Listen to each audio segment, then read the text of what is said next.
പത്തരമാറ്റിൻ്റെ അടിപൊളി എപ്പിസോഡിലേക്ക് എല്ലാവർക്കും സ്വാഗതം. അങ്ങനെ നമ്മുടെ നവ്യ അബിക്ക് മുന്നിലും ഒക്കെ അഭിനയിച്ചിട്ട് ചില കാര്യങ്ങൾ ചെയ്യാൻ വേണ്ടിയിട്ട് തീരുമാനിച്ചിരിക്കുകയാണ്. അങ്ങനെ അബിയെ ജ്വല്ലറിയിൽ ജോയിൻ ചെയ്യിപ്പിച്ച ശേഷം അബിയോട് പറയുന്നുണ്ട്, നിനക്കറിയാലോ നിൻ്റെ പതനം ആഗ്രഹിച്ച് നിൽക്കുന്നവരാണ് എല്ലാവരും, അതുകൊണ്ട് തന്നെ നീ ചുറ്റും ഉള്ളവരെ ഒന്ന് നോക്കിയിട്ട് ഇവിടെ നല്ല രീതിയിൽ മുന്നോട്ട് പോകണം എന്നൊക്കെ പറയുന്നുണ്ട്. അപ്പോൾ ആ സമയത്ത് നമ്മുടെ അബി പറയുന്നുണ്ട്, അതൊക്കെ എനിക്കറിയാം നവ്യേ, നീ എന്നെ ഈ നിലയിൽ എത്തിച്ചത്, ഇവിടേക്ക് എത്തിച്ചത് നീയാണ്. ആ ഒരു ഉപകാരം ഞാൻ ഒരിക്കലും മറക്കത്തില്ല. അതുകൊണ്ട് തന്നെ ഞാൻ ഇവിടെ പോരാടി നിൽക്കും. എനിക്ക് നമ്മുടെ അനന്തപുരി ആ ഒരു ഇതിനെ തകർക്കുക എന്നുള്ള ആ ഒരു ഉദ്ദേശം മാത്രമാണ് എന്നൊക്കെ ഇങ്ങനെ അഭി പറയുന്നുണ്ട്. എന്നിട്ട് നവ്യയോട് നന്ദി പറഞ്ഞിട്ട് നവ്യ അവിടുന്ന് കെട്ടിപ്പിടിക്കുകയാണ്. പക്ഷെ ആ കെട്ടിപ്പിടിക്കുന്ന സമയത്തും അഭിയുടെ മനസ്സിലുള്ളത്, കൊള്ളാലോ ആ മാളവിക, ഇതുപോലുള്ള ഒരു പെൺകുട്ടിയെ അടുത്ത കാലത്തൊന്നും കണ്ടിട്ടില്ല, അതുകൊണ്ട് അവൾക്ക് നല്ലൊരു സമ്മാനം തന്നെ കൊടുക്കണം, എൻ്റെ ഭാര്യയെ ഒഴിവാക്കേണ്ട സമയമായി കഴിഞ്ഞു എന്നുള്ള ആ ഒരു ചിന്ത അബിയുടെ മനസ്സിലോട്ട് വരികയാണ്. പക്ഷെ അതേസമയം നമ്മുടെ നവ്യയ്ക്കാണെങ്കിൽ അബി കെട്ടിപ്പിടിച്ചതിൽ വളരെയധികം ഇറിറ്റേഷൻസ് വരികയും എന്നുള്ള രീതിയിലൊരു ഭാവം വന്നിട്ട് അബിയെ തള്ളി മാറ്റിയിട്ട് പറയുന്നുണ്ട്, ഇത് ഒരു ഓഫീസാണ് അബി, ഇവിടെ ഇങ്ങനെയുള്ള പ്രവർത്തനങ്ങളൊന്നും പാടില്ല, അതുകൊണ്ട് നല്ല ബോധത്തോടു കൂടി നിൽക്കണം, കാരണം ചുറ്റും ക്യാമറയാണ് ഉള്ളത് എന്നൊക്കെ പറഞ്ഞിട്ട് നവ്യ യാത്ര പറഞ്ഞ് അവിടെ നിന്ന് പോവുകയാണ്. നവ്യ പോകുന്ന സമയത്ത് അബിയുടെ മനസ്സിൽ ആ മാളവികയെ എങ്ങനെയെങ്കിലും വശത്താക്കി എടുക്കണം, അതുപോലുള്ള ഒരു പെൺകുട്ടിയെ ഞാൻ ഇതുവരെ കണ്ടിട്ടില്ല, ഇത്രയും സൗന്ദര്യവും ഇത്രയും ഒരു സമ്പന്നതയിൽ നിൽക്കുന്ന ഒരു പെൺകുട്ടിയെ കണ്ടിട്ടില്ല, അവളെ വളച്ചെടുത്താൽ എനിക്ക് കാര്യമുണ്ടാകും, ഈ നവ്യാണ്ട് ഒഴിവാക്കി വിടുകയും ചെയ്യാമെന്നൊക്കെ ചിന്തിച്ച് നിൽക്കുകയാണ്. അങ്ങനെ നവ്യ അവിടെ നിന്ന് പോയിട്ടുണ്ടായിരുന്നില്ല. അബിയാണെങ്കിൽ നേരെ ചെല്ലുന്നത് മാളവിക അടുത്തേക്കാണ്.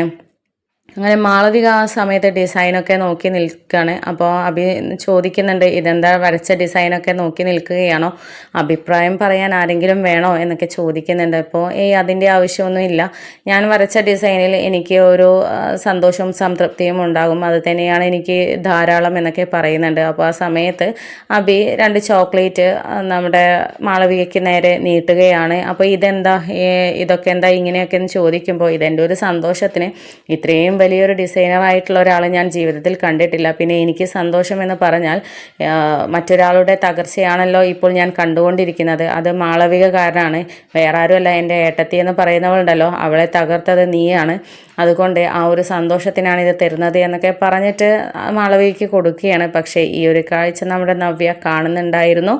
അപ്പോൾ അബിയുടെ യഥാർത്ഥ സ്വഭാവവും ഇവിടെയും പുറത്തെടുക്കുന്നുണ്ട് എന്നും അവൻ ഇപ്പോഴും മാറിയിട്ടില്ല എന്നുള്ള ആ ഒരു സത്യവും നവ്യ തിരിച്ചറിയുകയാണ്.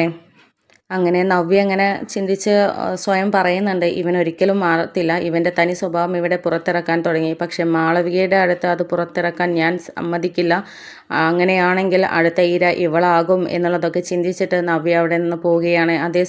സമയം അബിയാണെങ്കിൽ നമ്മുടെ മാളവികയോട് പറയുന്നുണ്ട്, ഇത്രയും ടാലൻ്റ് ഉള്ള ഒരു പെൺകുട്ടിയെ ഞാൻ എൻ്റെ ജീവിതത്തിൽ കണ്ടിട്ടില്ല, എനിക്ക് ടാലൻ്റ് ഉള്ള പെൺകുട്ടികളെ ഭയങ്കര ഇഷ്ടമാണ് എന്നൊക്കെ പറയുന്നുണ്ട്. അപ്പോൾ ആ സമയത്തൊന്ന് ആക്കിക്കൊണ്ട് മാളവിക പറയുന്നുണ്ട്, അതെനിക്ക് മനസ്സിലായി സർ, അതുകൊണ്ടാണല്ലോ ഇത്രയും വലിയ ടാലൻ്റുള്ള ഒരു നവ്യ മേഡത്തെ നിങ്ങൾ വിവാഹം കഴിച്ചത് എന്നൊക്കെ പറയുന്നുണ്ട്. അപ്പോൾ അത് കേട്ടപ്പോൾ നമ്മുടെ അബിയാണെങ്കിൽ ഒരു ചമ്മിയ ഭാവത്തിൽ അങ്ങനെ നിൽക്കുകയാണ്.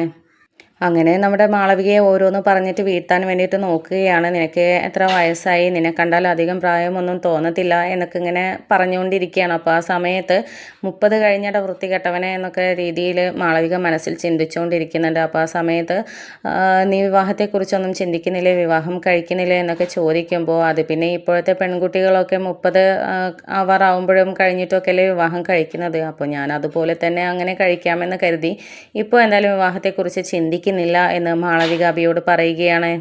അപ്പോൾ ഒരു സമയത്ത് അബി പറയുന്നുണ്ട്, അത് ശരിയാണ് നീ പറഞ്ഞത്, ഇപ്പോഴത്തെ കുട്ടികൾക്ക് വിവാഹ ജീവിതം എന്ന് സങ്കല്പിക്കാനൊന്നും കഴിയില്ല, ഒരു ആൺ സുഹൃത്തിനെ കൂടെ വേണം, അല്ലാതെ സിന്ദൂരം ചാർത്തി ഒരു താലിയും കഴുത്തിലിട്ട് കുഞ്ഞുങ്ങളെ പ്രസവിക്കുക എന്നുള്ളത് അതൊരു ഭാരമായിട്ടാണ് ഇപ്പോഴത്തെ പെൺകുട്ടികൾ കണക്കാക്കുന്നത്, അതുകൊണ്ട് മാളവികയ്ക്ക് ഇഷ്ടം പോലെ ചെയ്യാമെന്നൊക്കെ പറയുന്നുണ്ട്. അപ്പോൾ ആ സമയത്ത് മാളവിക പറയുന്നുണ്ട്, എൻ്റെ തീരുമാനവും അത് തന്നെയാണ്, എനിക്ക് നല്ലൊരു ബോയ് ഫ്രണ്ടിനെയാണ് ഇപ്പോൾ ആവശ്യം, അല്ലാതെ കല്യാണത്തെക്കുറിച്ചൊന്നും ചിന്തിക്കുന്നില്ല എന്നൊക്കെ മാളവിക ഒരു ഞോണ്ടൽ അങ്ങോട്ട് ഞോണ്ടുകയാണ്. കാരണം മാളവികയുടെ ഉദ്ദേശം വേറൊന്നല്ല, അബിയെ വശത്താക്കി ചതിക്കുക എന്നുള്ളതും മാളവികയുടെ മനസ്സിലുണ്ടായിരുന്നു. ചെറിയ ചെറിയ കാര്യങ്ങൾ അറിയണമെങ്കിൽ അബിയെയും കൂടെ ഒന്ന് ചുരുട്ടി പിടിക്കണമല്ലോ, അതാണ് നമ്മുടെ മാളവികയുടെ ഉദ്ദേശം. പക്ഷേ അബിക്ക് അത് അറിയുന്നുണ്ടായിരുന്നില്ല. ഇതേ സമയം നമ്മുടെ നവ്യയാണെങ്കിൽ കൂട്ടുകാരിയോട് നമ്മുടെ ചന്തുമോളുടെ അച്ഛൻ ആരാണ് എന്നുള്ളത് അന്വേഷിച്ച് പിടിച്ചു വരാൻ വേണ്ടിയിട്ട് പറഞ്ഞിരുന്നു. അങ്ങനെ അതനുസരിച്ച് നവ്യയുടെ കൂട്ടുകാരി വരികയും ചന്തുമോളുടെ യഥാർത്ഥ അച്ഛൻ അഭിയാണെന്നുള്ള സത്യം നവ്യയോട് വെട്ടിത്തുറന്ന് പറയുകയും ചെയ്യുകയാണ്. ഇത് കേട്ടിട്ട് ആദ്യമൊക്കെ ഷോക്കാവുമെങ്കിലും നവ്യ പറയുന്നുണ്ട്, ഇത് ഞാൻ പ്രതീക്ഷിച്ചിരുന്നത് തന്നെയാണ്, അതുകൊണ്ട് വലിയ ഞെട്ടലൊന്നുമില്ല. പിന്നെ എനിക്ക് ആകെ ഒരു കൺഫ്യൂഷൻ ഉണ്ടാക്കുന്നത് എന്തിനാണ് ആ ഡേവിഡ് സാറ് എന്ന വലിയ മനുഷ്യൻ എന്നോട് കള്ളം പറഞ്ഞത് എന്നുള്ളതാണ്.